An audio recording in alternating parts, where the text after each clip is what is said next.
So there's this guy named Ezekiel, and we're fixing to read something that's 3,000 years old.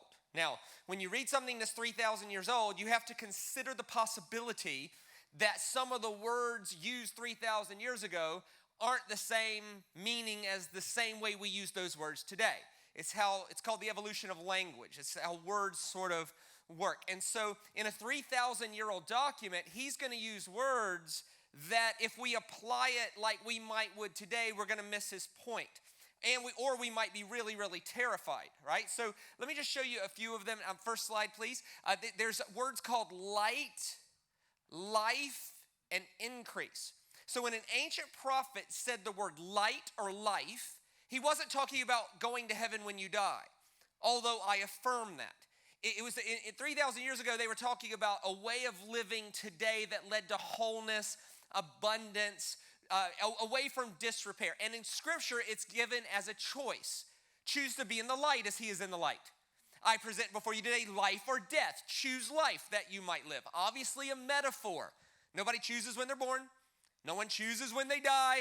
This is a metaphor for how to live in God's best way. Now, conversely, next slide, when an ancient prophet used the word death or darkness, they weren't talking about hell when we die, although I affirm that as well. In this passage, though, he's not talking about literal death, and he's not talking about a place we go after death. He's talking about a realm of living that leads away from wholeness and towards disrepair. And in Scripture, it's tied to disobedience or a choice to live outside of God's ways. Again, life or death. Choose life. Choose to be in the light, not the darkness. And so Ezekiel is going to use these words in an ancient prophet sort of way. Now, with that as the backdrop, there's this guy named Ezekiel, and he's writing to some Jewish slaves in Babylon, and he's trying to encourage them, but he does so by slapping them around a little bit at first. This is Ezekiel chapter 18, verse 1, if you could bring that up. And the word of the Lord came to me, saying, what do you people mean by quoting this proverb about the land of Israel? The parents eat sour grapes, and now it's the children's teeth that are set on edge. As surely as I live, declares the Lord, you will no longer quote this proverb in Israel. The father ate sour grapes, and now it's the children's teeth that are set on edge. My dad ate a sour grape, and my teeth is the one set on edge. My mother ate a sour grape, and now it's my teeth that are set on edge. And God says, I don't want to ever hear that out of your mouth one more second. Which leads to two questions. One, what does that proverb even mean? And two, why is God so apparently ticked off about it? All right, so to understand this, we have to understand the history of Israel. So, I might have bitten off more than I could chew, but I'm going to try to do the entire history of Israel in 2 minutes. Now, you're going to have to pay very close attention because I'm going to speak very fast, but this will help you understand this proverb. Here is the entire history of Israel in 2 minutes. Here we go. There was a guy named Abraham and a son named Isaac who had a son named Jacob who had 12 children. 11 of those 12 children sold one of their brothers into slavery in Egypt, only to later need him to save their sorry rear ends from a famine that hit the land they were living in. And the brother they sold, instead of killing them, took compassion on them, forgave them, and gave them a piece of land in Egypt. And now that whole family moved to Egypt. And then they started having babies. And I mean a lot of babies. There was babies and babies and babies and babies and babies and babies and more babies and babies and babies and babies and babies and babies and babies and babies and babies and babies and more babies until they overpopulated Egypt, which panicked the Egyptian government. So the Egyptian king, a guy known as Pharaoh, did the only reasonable thing he knew to do, which was to enslave those people. So 430 years later, they lived in slavery, and God raises up a deliverer named Moses. And Moses gets them out of slavery and into freedom. And God gives them this mandate. I want you to establish a nation that will show the whole world what it looks like if I was in charge. And remember, I'm a slave liberator and one that stands up for justice and righteousness to the poor and the marginalized. This, in short, turned out terribly. By the third king, a guy named Solomon, the book of Kings says, and this is the account of the slave labor that Solomon forced to build the temple to the Lord. So, if you're paying attention, attention. A guy that comes from a lineage of freed slaves is now forcing slaves to build the temple to honor the God who frees the slaves. And he failed to see the irony in that. This turns out terribly, and this group of people ends up back in slavery in a place called Babylon. And who do they blame for their slavery? They blame Solomon, so much so that they wiped his name from the historical record for several hundred years, simply referring to him as David's son. Why? Because when you want someone to not be remembered, you just don't refer to them by their name. This is why if you've ever been through a divorce, you would never refer to your ex by their actual name. You refer to your ex as my ex or the children's father. That's how that works. And so they simply start referring to him as David's son. And it was because David's son failed. David's son did wrong. It was David's son's fault. So the prophets of this time, they're writing to the slaves in Babylon, and they say, look, take heart, for God will bring a new son of David who will maintain justice and righteousness to the poor. Fast forward to Jesus. They call Jesus a lot of things. Jesus our Savior, Jesus our Lord, Jesus our King, Jesus our Rabbi, Jesus the carpenter, Jesus a guy that liked fishing. But the poor and the afflicted had one name for Jesus, Jesus, son of David, have mercy on me. In other words, are you the new son of David that the prophets of old talked about? Because if you're that guy, that means you're here for the poor and the afflicted. Newsflash, I'm poor, which means you're here for me. Now, I thought that was okay. That was a pretty good effort. Now, so if you've ever thought, you know what, I just can't understand the Old Testament, I don't get it. That's the whole Old Testament in 2 minutes. So going back to Ezekiel.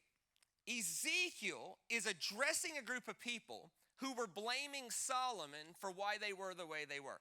If you got lost in any of that because you're a linear learner, come back right now and I'll explain it in one sentence. Ready? Here's what's happening in this story. The current generation is blaming the previous generation for why they are the way they are. Because that's not relevant at all, is it really? Like the Bible's not relevant, it's really old, right? Like seriously, we've never heard of that before. Listen, I've been pastoring for years, right? Your pastor has been pastoring for years, right? And the team here, they've been pastoring, right? Pastor Luke enjoys his job, right? Pastor Ezra enjoys his job. Pastor Ryan enjoys his job. Blake enjoys his job, does a good job. And we love pastoring. Now, just like any job, there's parts of it we'd rather not deal with, right? And don't get mad at us about that. There's parts of your job you don't like either, okay?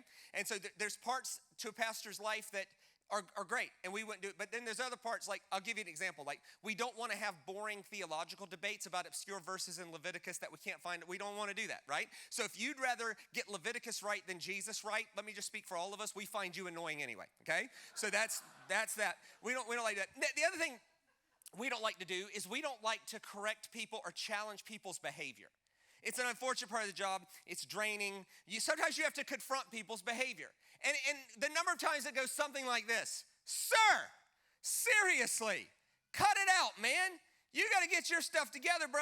You're fixing to lose everything that's important to you. And the guy goes, I know. But if you just knew what my dad was like, you would know why I am the way I am. Or, ma'am, seriously, cut it out. You're critical, cantankerous, jealous, possessive, controlling, and quite frankly, horrible. We don't want to be the one to tell you this, but your husband's secretly praying for a comet to bring him sweet relief from you. And she's like, I know. But if you knew what my mom was like, you would know why I am the way I am. My mom was jealous, critical, possessive, and controlling, so I'm critical, cantankerous, jealous, possessive, and controlling.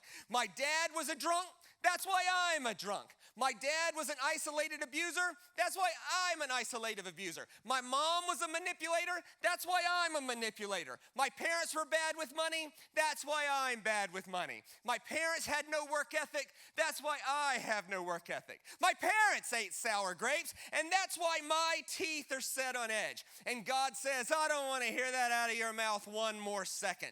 In no way is it empowering to you to blame somebody else for why you are the way you are.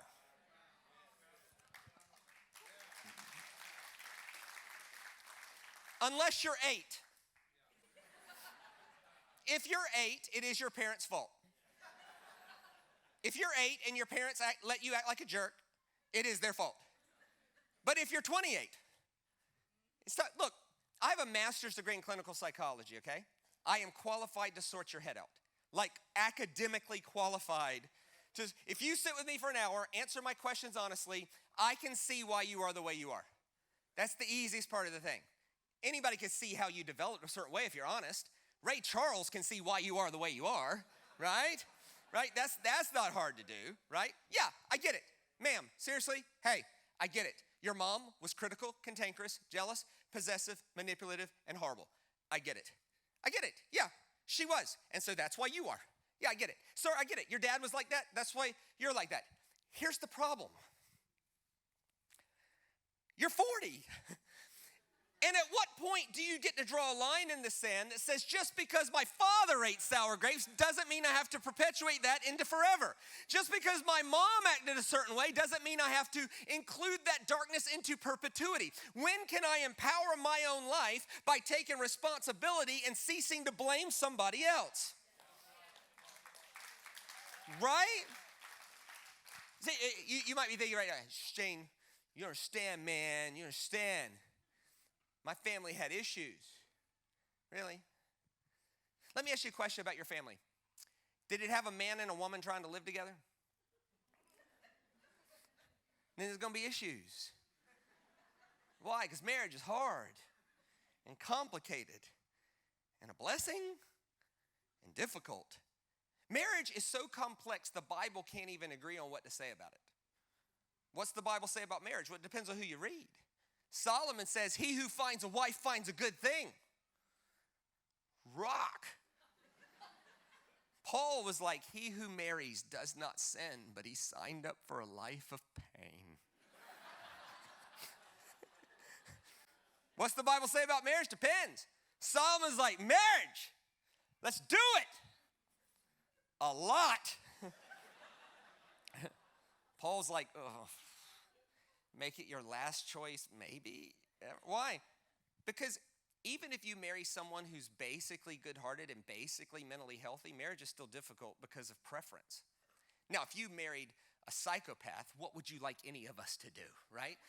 But even if you married a basically good-hearted, basically mentally healthy person, marriage is still complicated because men and women prefer different things. And I mean some really basic things like smells. Women prefer sweet-smelling things, perfume, flowers, candles, things like this. You hand a woman a bouquet of flowers, every woman in here is going to sniff it. You hand a man a bouquet of flowers, all he smells is $70. What is that? That's what that cost. Women like sweet-smelling things. There's a big mall right up here, Chermside, right? Big old mall, right? And in that mall, there's a shop that does nothing but sell candles. How do you stay profitable selling wax? Women, right? So you go by there anytime. You go by there, you'll see two women in there sniffing wax for an hour, calling that, hey, oh, that's nice. Oh, You'll never see two men doing that. Imagine there's two men in there. Hey, Billy, check that out. That's that new white lilac scent, man. That is something special. Woohoo! No way. No way. Why? Because men like stinky things. There's nothing funnier to a group of men than when something stinky happens. We find that hilarious. Women find that disgusting, right? But it's in the code of the man. We love stinky stuff. Look, every man in this room knows this. If there's a bag with known stinky stuff in it, you got to smell it. Here's how it works, right? If you're playing rugby or something, right? You're just in this rec rugby thing, and you got to get to a meeting, and so you get done, you're bloody, sweaty, muddy, nasty. You get done, you shower quickly, and you put those bloody, sweaty, nasty clothes, you put them in a plastic bag, you tie it up, and put it in the boot of your car. 3 months later, you're looking for something in the boot of your car, and there's that bag, and it has known stinky things in it. This guy's like, yeah. Every man, it don't matter. He spoke up. Every man knows what the rule is. If there's a bag of known stinky things, you have to, knowing it smells, you have to open that bag and take a whiff. And every man in this room will do this. They'll go, oh. And then there's something else called a courtesy sniff. So if I have my 4 mates around and I just smell that, they all owe me a courtesy sniff of that bag, right?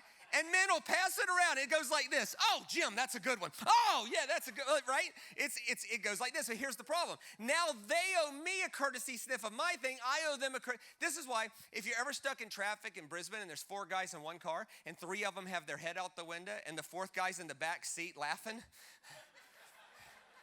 he just cashed in on his courtesy sniff. Right? These people are supposed to live together. Of course there's going to be issues. You say, Shane, you don't understand, man. You don't understand. My dad had issues. Really? Your dad had issues? Everybody's dad has issues. Listen, my dad is, let me be clear about this. My dad is not a good man.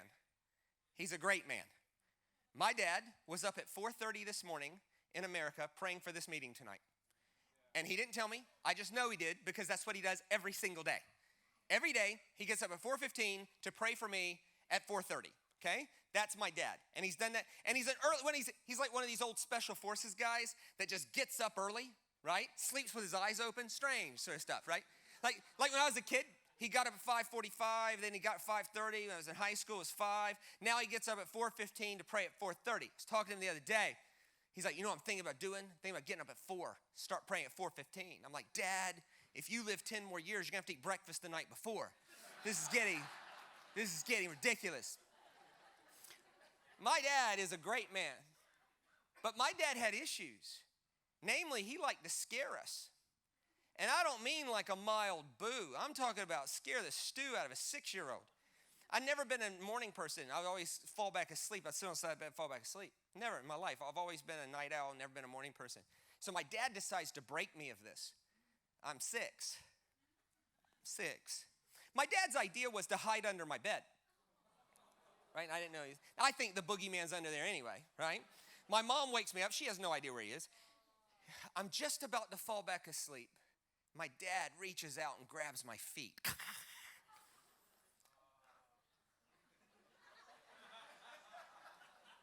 Your dad had issues?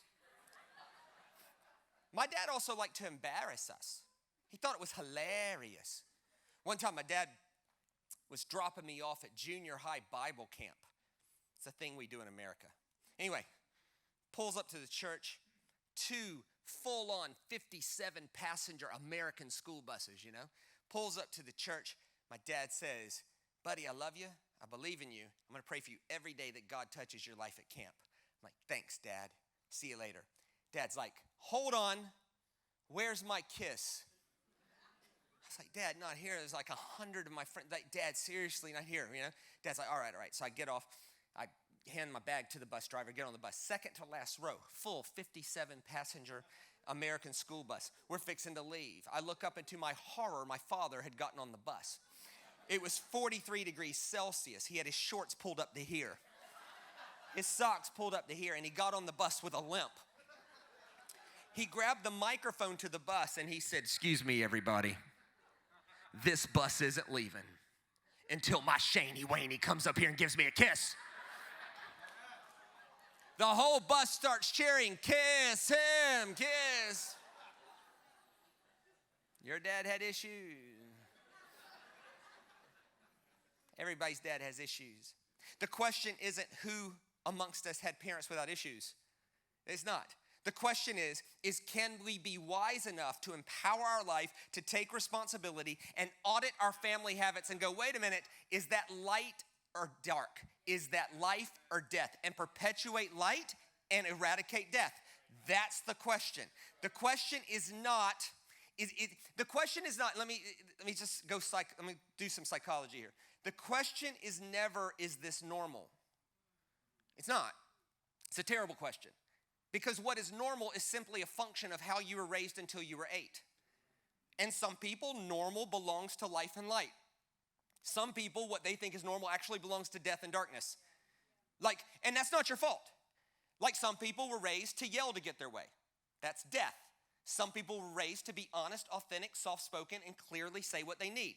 That's life, right? The question isn't, this is why, if you ever remember your first slumber party at a friend's house, and you come from like a real peaceful home, and you go into their house and they're yellers, right? And you're thinking, man, these people are weird, right? But if they came to your house, they would think y'all were weird and didn't care about anything. Why? Because normal is not the question. Whether what I think normal is belongs to life or light is the question. Death or darkness is the question. And the challenge Ezekiel's giving us is, can we be empowered to perpetuate light and life and eradicate death and darkness?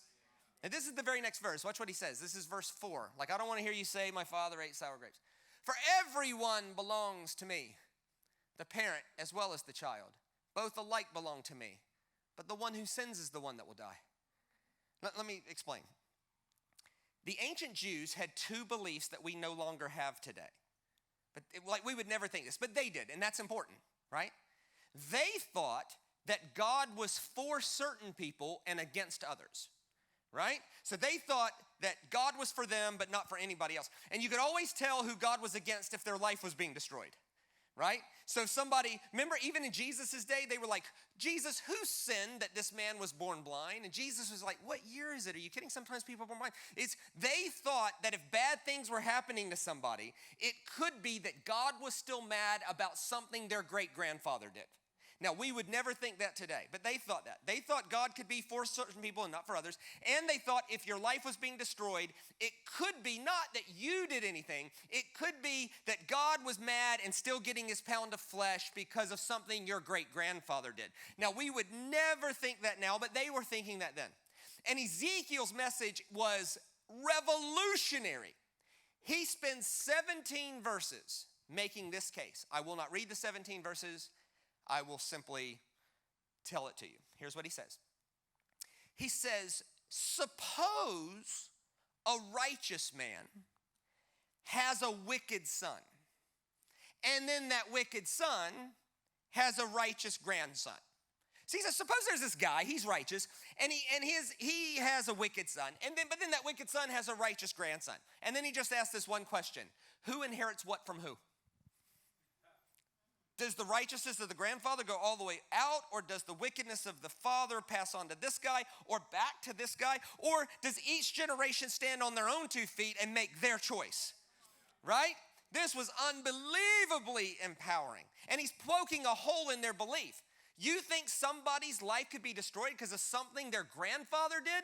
That's ridiculous. What if their grandfather's righteous and it was their wicked father? And what if the wicked father has a righteous son? And whose righteousness imputes to who? And whose wickedness imputes to who? And the answer was none of the above.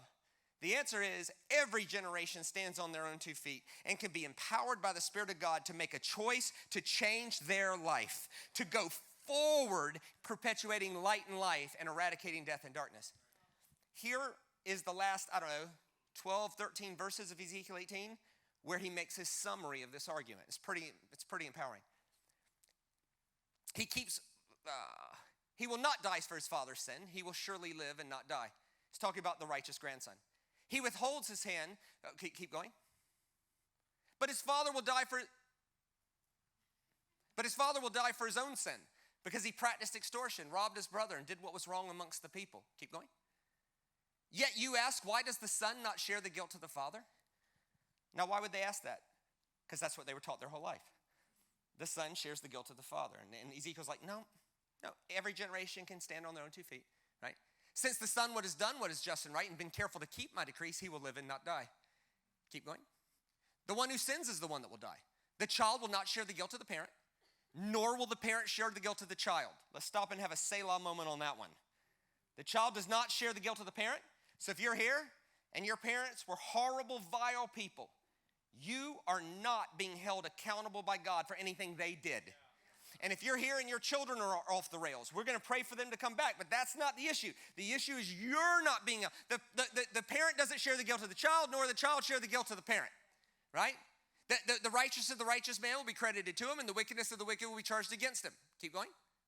But if a wicked person turns away from the sins they've committed and keeps my decrees and does what is just and right, that person will live and not die. I love this. Ezekiel says this: no matter how far down the road of death and darkness you get, you are one decision away from turning around and heading back into light and life, right? Listen, if you're on the road to disrepair and darkness and death, you have one choice: turn around. And it doesn't matter how far down that road you get, You're always welcome to turn around and head back to life and light, right? Watch, he keeps going though. This is a lot of wisdom in this. None of the offenses he's committed will be remembered against him. Because of the righteous things he's done, they will live. Keep going.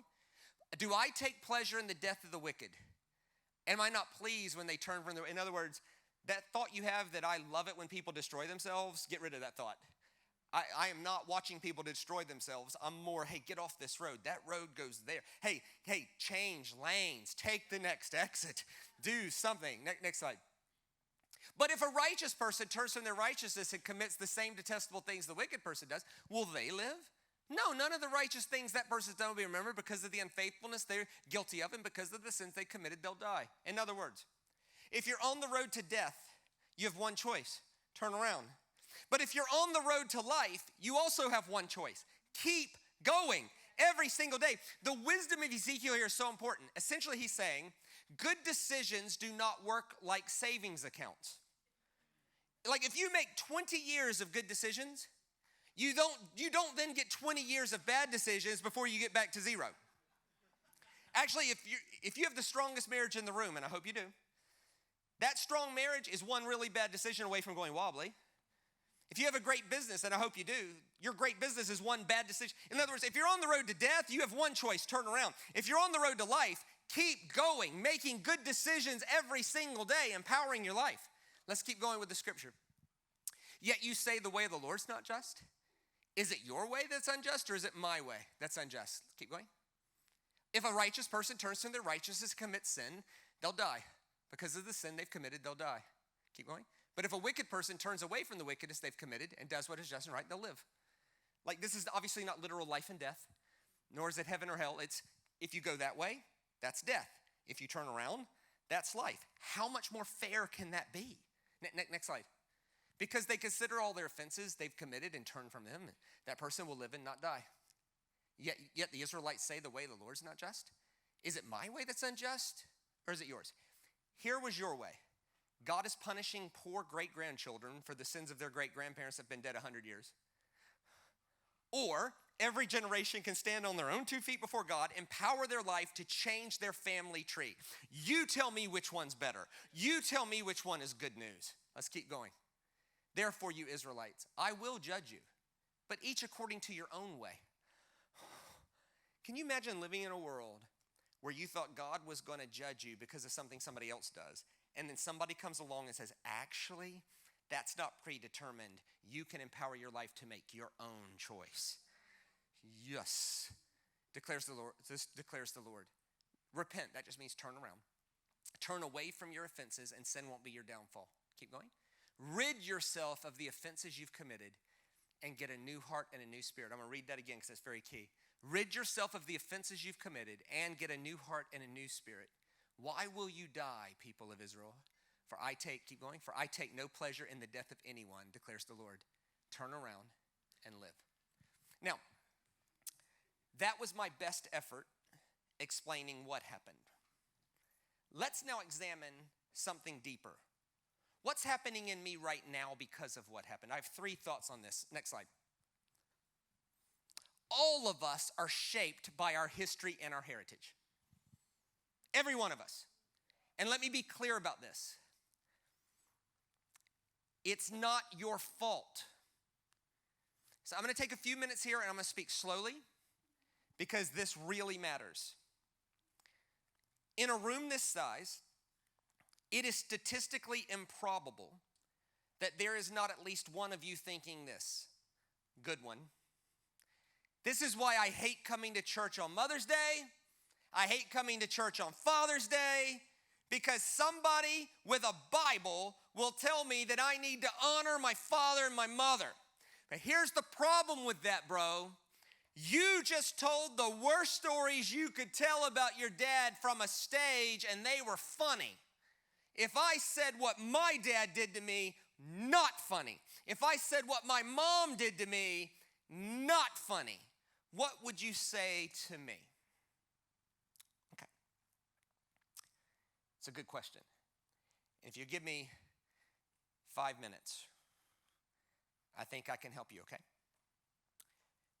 First of all, I'm so sorry for whatever happened to you.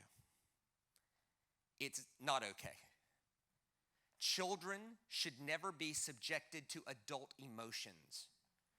They don't have a file folder for that. So if your parents included you in on their fights, not okay. If your parents made you feel the financial stress they were feeling, equally not okay. Children are not meant to be subjected to adult emotions, adult conflict, and especially adult violence. When somebody 10 times your size is beating you, that is a hopeless, helpless situation from the one person who's supposed to protect you, and that is not okay. And I'm so sorry if any of that happened. But the hope for your life is to honor your father and mother. And let me explain. All of us are shaped by our history and our heritage. What we think is normal is based on how we were raised before the age of 8. Every single one of us. But this is the truth. Next slide. We must all take responsibility, turn around, and live. See, words don't matter. How people picture words working matters. So if I said, honor your father and mother, that doesn't matter. What matters is how people picture the word honor working. And some people picture the word honor just what you say with your mouth. Ignoring what they did. Hey, just pretending none of it ever happened. And see, there's two temptations in that. One is people who grew up with good parents going, well, I say nice things to my mom and dad. I honor them. I don't know. The other side is I can't honor them because they're not honorable. Couple thoughts on this. One, you don't honor people because they're honorable. You honor people because you are. That's first. Second, this is so important. In Hebrew culture, honor has nothing to do with what you say to somebody. It has everything to do with how you live away from them. And if you have a kid, you know this. If your 16-year-old daughter said, Dad, I just want you to know I honor you. Well, that would bless your heart. Then you'd say, what do you want? Right? But what's more honoring is not what she says to you. It's knowing when she's out with her friends at South Bank at night that she's living in a way out there that honors your values here. Yeah. Same with your pastors. If you said, Pastor Wayne, I honor you. And you should. And that would bless him. But what's more honoring to the leaders and pastors of Hope Center is not what you say to them. That's encouragement. It's how you live away from here that honors the values out there. You say, Shane, what's your point? My point is this. If you grew up with awesome parents, honoring is taking an audit of how you grew up and choosing to perpetuate light and life and choosing to eradicate death and darkness. My dad's work ethic should go forward. His generosity should go forward. His prayer discipline should go forward. His affection for scaring 6-year-olds should die with him, okay? Here's the thing, right? There's 2 ways to live life. Completely stuck in the habits of the past or to honor. And to honor means I'm not going to pretend that didn't happen. I'm actually going to say what that was. That was ridiculous. That was unfair. That was unjust. That was not okay. But that doesn't mean that I have to perpetuate that forward. And I can draw a line in the sand. And as for me and my house, we can serve the Lord and we can move forward to perpetuate light. And here's the thing, right? Here's why this matters so much to your life. If you choose to do that, one day you'll be the hero of your family tree. Someone will look back at you and go, she nailed it. He nailed it. Or you can not do that and leave it for your children to have to do. Why would you do that? Listen, I travel over the world, and every now and then I get asked, wow, Shane, you must come from a long line of highly educated preachers. No. My great-grandfather made his living moonshining.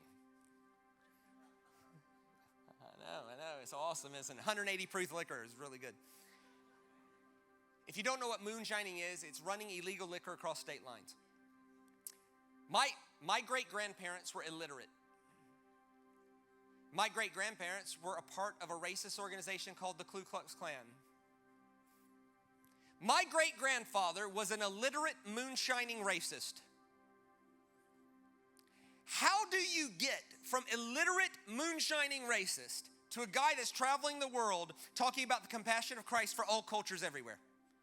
How do you get from that to this? Let me tell you, my mom and dad were like, no. As for me and my house, we will serve the Lord. Our children will go to school. Our children will read books. Our children will learn the ways of the presence of Jesus. And our children will not be racist because that's just stupid. And in one generation, listen, the best way for me to honor my great-grandfather is to live in such a way now that people think about him that way then. And that's the hope for your life. I'm so sorry for what happened. But the best empowerment for your life is to take responsibility and be the hero of your family tree. And this is what's so important to the passage. Next slide. When we choose to live in God's ways, he gives us a new heart and a new spirit. Rid yourself of the offenses you've committed and get a new heart and a new spirit. See, there's two ways to preach this. Have you ever seen somebody acting destructively? And you go, oh, bless their heart. If they could just get healed, they'd act better. Oh, you know what? They just need some healing and they'll act better. Oh, if I could just get healed, I'll act better. Maybe. But here's the thing. Some things, some abuses are so ridiculous. You're going to wait till you're healed from that to act better? Come on. And that's the beauty of Ezekiel's point of view. Ezekiel's like, God is not interested in healing your heart. He's not. God is not interested in healing your heart at all. God is interested in giving you a brand new one. Why would you walk around with a patched up heart when there's a brand new heart? Wait a minute, here's what Ezekiel says. If by faith you'll empower your life and choose to live in light and life, a new heart and a new spirit is wrapped up in that. So my brothers and sisters, and everybody watching online, I urge you to honor your father and your mother. I urge you to be people who take an audit of your family habits and choose to perpetuate light and eradicate darkness. I urge you to be people who don't disempower your life by blaming somebody else. To whatever extent you blame somebody else is the same extent you disempower yourself. I urge you, in partnership with the Spirit of God, to empower your life by choosing to perpetuate light and life. And in so doing, you'll be the hero of your family tree. Now, I want us to be quiet for a second and cancel the white noise of the week, and I'm going to minister the Spirit of God in this place. So if you're here